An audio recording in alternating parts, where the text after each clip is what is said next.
Hello बच्चा लोग, कैसे हैं आप सभी। आई होप आप सभी बहुत ही अच्छे होंगे। मैं आप सभी का स्वागत करता हूं मैथ की शानदार दमदार धमाकेदार दुनिया में, जिसका नाम है गणित स्क्वायर। तो प्यारे बच्चों, आज की क्लास में हम लोग असर्टिव सेंटेंस के ऊपर बहुत ही अच्छे से डिस्कस करने वाले हैं और सीखने भी वाले हैं। तो आप सीख कर बहुत ज्यादा समय न लेते हुए आज की क्लास को स्टार्ट करते हैं।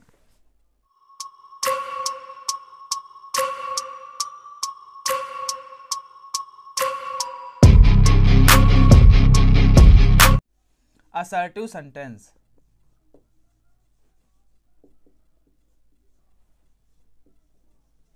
और मेरे प्यारे विद्यार्थियों, असर्टिव सेंटेंस को हिंदी में हम लोग बोलते हैं कथनात्मक वाक्य। क्या बोलते हैं? तो कथनात्मक वाक्य इनको हिंदी में बोला जाता है, कथनात्मक वाक्य। तो मेरे प्यारे विद्यार्थियों, आज की क्लास में हम लोग असर्टिव सेंटेंस यानी कि कथनात्मक वाक्य को बहुत ही अच्छे से समझेंगे और चीजों को सीखेंगे। तो आप सी बोर्ड पर ध्यान देंगे और चीजों को अच्छे से समझते रहेंगे। तो प्यारे बच्चों, असर्टिव सेंटेंस वे सेंटेंस होते हैं जो किसी भी काम के होने या ना होने के बारे में हमको जानकारी देते हैं। मैंने क्या बताया? तो मैंने बताया ये कि असर्टिव सेंटेंस यानी कि कथनात्मक वाक्य वे वाक्य होते हैं जो किसी भी काम या घटना के होने के बारे में या ना होने के बारे में हमको जानकारी प्रदान करते हैं। कैसे? आप सी बोर्ड पर ध्यान देंगे और चीजों को अच्छे से समझते रहेंगे। मैं यहां पे बहुत ही शानदार एग्जांपल लेने वाला हूं। तो पहला एग्जांपल है, मोहन गोज टू स्कूल।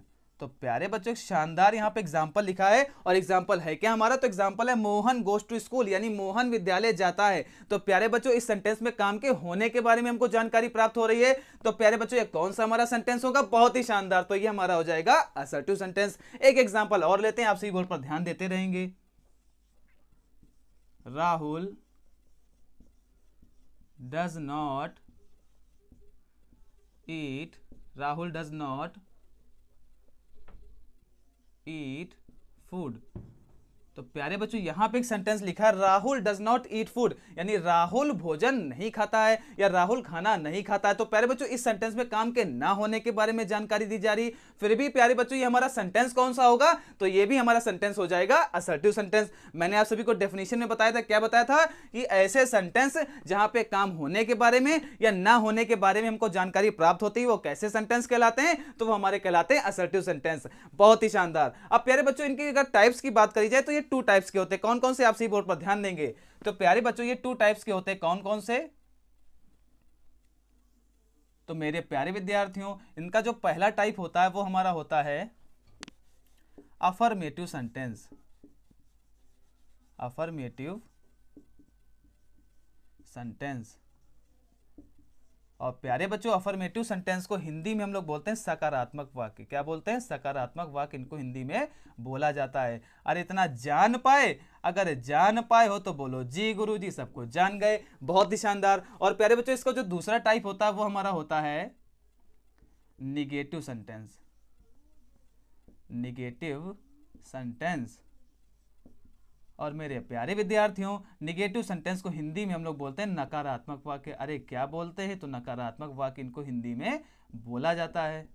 तो प्यारे बच्चों, जो हमारे असर्टिव सेंटेंस होते हैं वो टू टाइप्स के होते हैं। कौन कौन से? तो अफर्मेटिव सेंटेंस यानी कि सकारात्मक वाक्य और निगेटिव सेंटेंस यानी कि नकारात्मक वाक्य। तो प्यारे बच्चों, जरा इनको समझ लेते हैं। तो प्यारे बच्चों, जो हमारा अफर्मेटिव सेंटेंस होता है यानी कि जो सकारात्मक वाक्य होता है, ये वे वाक्य होते हैं जो किसी काम के होने के बारे में यानी किसी घटना के होने के बारे में हमको जानकारी प्रदान करते हैं। जैसे मैंने यहां पे लिखा था, मोहन गोज टू स्कूल, यानी मोहन विद्यालय जाता है। तो प्यारे बच्चों, यहां पे काम होने की बात हो रही थी, इसलिए असर्टिव सेंटेंस का कौन से टाइप का ही हमारा वाक्य होगा? तो प्यारे बच्चों, ये हमारा हो जाएगा अफर्मेटिव सेंटेंस। बहुत ही शानदार। और प्यारे बच्चों, इधर क्या लिखा है? निगेटिव सेंटेंस यानी कि नकारात्मक वाक्य। तो प्यारे बच्चों, नकारात्मक वाक्य वे वाक्य होते हैं जो किसी भी काम के ना होने के बारे में हमको जानकारी प्रदान करते हैं। तो प्यारे बच्चों, यहां पे क्या लिखा? Rahul does not eat food, यानी राहुल भोजन नहीं खाता है। तो प्यारे बच्चों, ये हमारा किस टाइप का सेंटेंस होगा? तो ये हमारा हो जाएगा निगेटिव सेंटेंस। आई होप आप सभी को ये दोनों भी सेंटेंस बहुत बेहतर तरीके से समझ में आगे होंगे। अब कुछ एग्जांपल और लेते हैं, तो आप सभी बोर्ड पर ध्यान देंगे। Raman is playing in the Raman is playing in the garden। तो मेरे प्यारे विद्यार्थियों, एक यहाँ पे प्यारा सा सेंटेंस लिखा है, और प्यारा सा सेंटेंस हमारा है क्या? तो है Raman is playing in the garden, यानी रमन पार्क में यानी कि बगीचे में खेल रहा है। तो प्यारे बच्चों, यहाँ पे भी काम होने की बात हो रही है। तो प्यारे बच्चों, ये कौन से टाइप का सेंटेंस होगा? बहुत ही शानदार। तो ये हो जाएगा हमारा अफर्मेटिव सेंटेंस, यानी कि सकारात्मक वाक्य। बहुत ही शानदार, आप लोग तो बड़े ही जानदार हो चुके हैं। अब प्यारे बच्चों, चौथा सेंटेंस हम लेंगे, तो आप सी बोर्ड पर ध्यान देंगे। रोहन is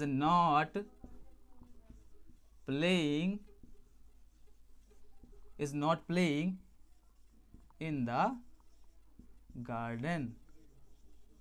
तो प्यारे बच्चों, यहां पे भी एक बहुत प्यारा सेंटेंस लिखा है। सेंटेंस क्या? Rohan is not playing in the garden, यानी कि जो रोहन है वो बगीचे में नहीं खेल रहा। तो प्यारे बच्चों, ये किस टाइप का सेंटेंस होगा? बहुत ही शानदार। तो ये हमारा हो जाएगा निगेटिव सेंटेंस। तो कहने का मतलब ये है कि अफर्मेटिव सेंटेंस हो चाहे कि हमारा निगेटिव सेंटेंस हो, ये दोनों ही जो सेंटेंस हमारे होते हैं वो किसके अंतर्गत आते हैं? तो प्यारे बच्चों, वो हमारे आते हैं असर्टिव सेंटेंस, यानी कि कथनात्मक वाक्य। आई होप आप सभी को अफर्मेटिव सेंटेंस, निगेटिव सेंटेंस और असर्टिव सेंटेंस मैंने जो आप सभी को बताया वो बहुत बेहतर तरीके से समझ में आ गया होगा। और प्यारे बच्चों, एक जरूरी बात यह कि अगर आप इनकी डेफिनेशन नोट करना चाहें तो सामने स्क्रीन पर हिंदी भाषा में और इंग्लिश भाषा में, दोनों ही भाषाओं में उपलब्ध है। आप जिस भाषा में प्रेफर करें उस भाषा में नोट कर सकते हैं। तो मैं आशा करता हूं कि आप सभी को आज की क्लास भी बहुत ही अच्छी लगी होगी। अगर क्लास अच्छी लगी तो क्लास को लाइक करिएगा, फटाफट से अपने दोस्तों के पास में शेयर भी करिएगा। और प्यारे बच्चों, अगर हमारे चैनल पर फर्स्ट बार विजिट कर रहे हैं तो हमारे चैनल को सब्सक्राइब भी करिएगा। इसके पास में बहुत बड़ा घंटा होगा, जिसको आप प्रेस कर देंगे तो हमारे क्लास की जितनी भी नोटिफिकेशन है आप सभी के पास सबसे पहले पहुंच जाएंगी। आप सभी का इस क्लास के साथ जुड़ने के लिए बहुत बहुत धन्यवाद।